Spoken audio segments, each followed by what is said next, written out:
For Cyrus, no? Hello. Gano'n lang ka-importante na kapag import ka ng knowledge, basketball knowledge sa mga next generation of players natin? Well, yung experience namin coming from league, siyempre marami kami na natutunan doon. So, sinishare namin sa mga kids. Actually, gumagawa din ako ng basketball clinic sa mga kids sa akin. So, malaking tulong ngayon sa mga bata na matulungan namin, ma-share namin yung knowledge namin, basics, mga advanced din, mga maganda.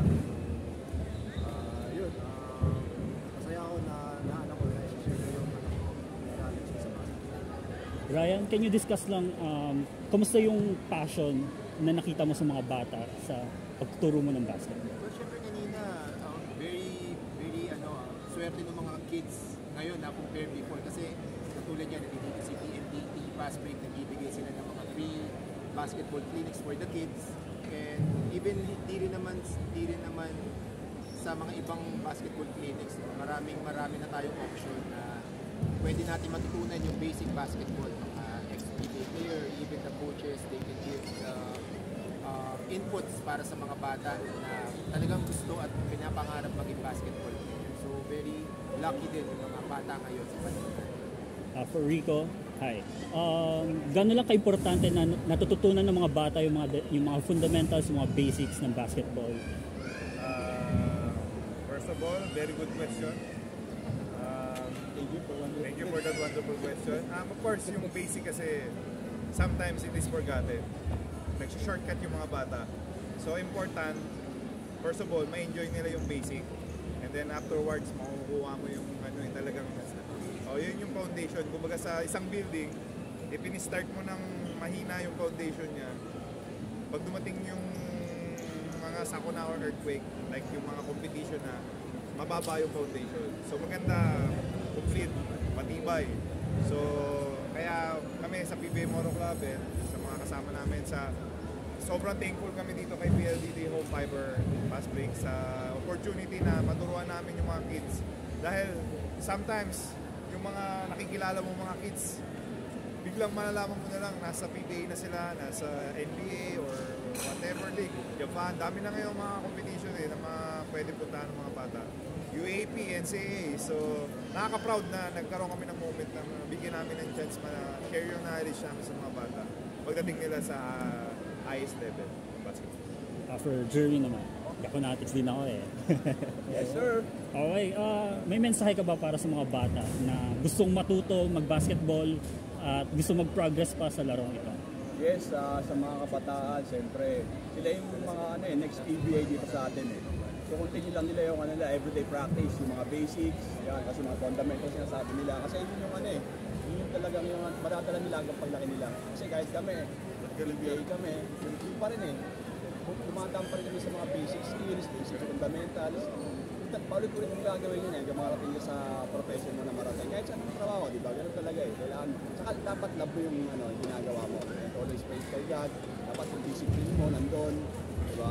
So, sa mga kabataan na gusto magkaroon ng basketball, yan, patuloy nyo lang. Pangarap nyo kasi wala namang mawawala, di ba? Kung hindi ka matupad, at least, natry nyo, di ba? Walang mababago. So, ayun lang.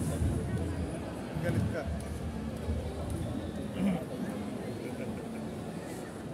Rico,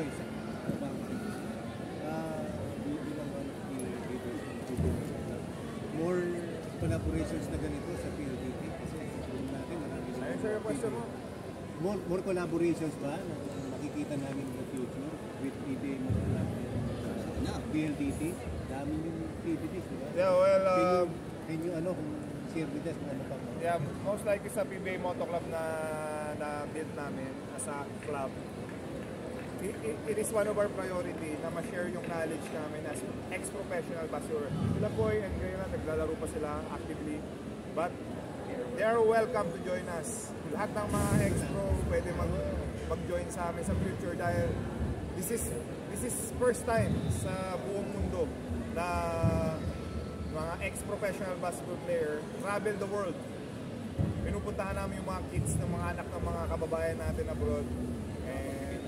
makakapagbigay kami ng saya sa mga parents and sa mga children nila na share namin yung may probability na yung anak mo pwede maging professional basketball player na naabot namin. Gusto namin yon, yung lahat ng mga na-encounter namin ng mga bata, may chance maging PBA player. Or, ang dami namin, Japan, may Korea, may Taiwan, may NCAA, UAAP. Sky's the limit mga opportunity para sa mga bata. At the same time naman, yung PBA Moto Club namin is ang advocacy naman yun is not just to play basketball or give inspiration to others. We also help our charity event. And for example, last night, meron kaming binigyan ng yung charity works namin. Nagpunta yung Dreamer Orphanage sa Camarines Sur. Dreamers Orphanage sa Camarines Sur. Nagbigay kami ng something for them to help them to build yung binubuo nilang orphanage doon. So hindi lang basta yung PBA Moto Club, it's not just a basketball. It's parang for us to help others din. Sino yung mga nangangailangan. Kaya yung PBA Moto Club din. More than basketball. More than.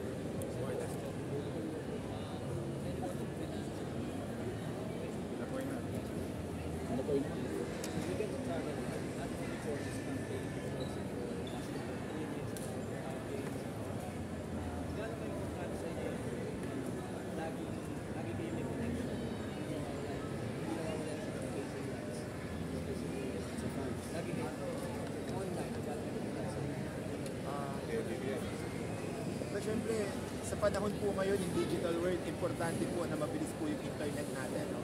May pasok ko na lang din, at least magpapasalamat po tayo kay PLDT na mabilis po, lalo na po pinalakas nila yung connection nila dahil ginawa na nilang fiber. Alam naman po natin ng fiber is talagang direkta yan. Once you click, on automatic, magkoconnect na yan. So magandang ano rin po yun na binigyan tayo ni PLDT na magandang connection and sila din po yung naging daan to connect others, especially sa mga kababayan natin abroad, yung mga OFW na makausap nila yung mga mahal nila sa buhay, para hindi rin po nila ma-feel yung lungkot, at the same time para lang din po silang nag-uusap ng magkasama dahil po yung connection natin is malakas. So thank you din kay PLDT for building this kind of fiber optic connection. Alam niyo po ba, sir? Alam niyo po ba, pagka nag-subscribe po kayo ngayon ng 2,099, may libre po. Sa mahiling mag-basketball, may libre. NBA League Pass. Sakto ngayon, playoffs na. So, let's go. Dallas Mavericks ako, Dallas Mavericks. Hindi, malaking bagay, pare. Malaking bagay yung mabilis na connection pag nanonood ka ng ano. Kasi syempre lahat ng mga sequence details ng paglalaro ng basketball dapat wala, out na yung team ko, Lakers out. Si Lebron. Pag nag-apply sila ngayon, libre na yung installation. Yeah, libre installation. Libre? Oo, libre. Wow. Amazing ba? Amazing. Kasi na 3,600.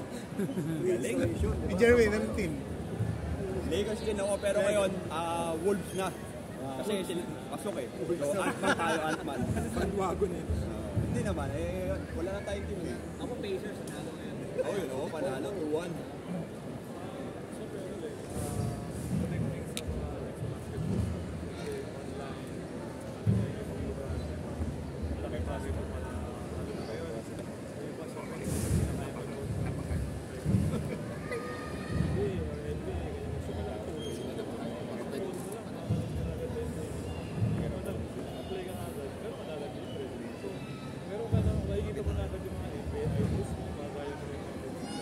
Especially din siyempre yung mga bata ngayon, more connection sila. Kasi malaking bagay siya. Kasi wala sa amin, sa mga athletes, sa mga basketball, hindi na pupuntahan ng mga scouts, hindi na nakikita yung mga basketball idols nila.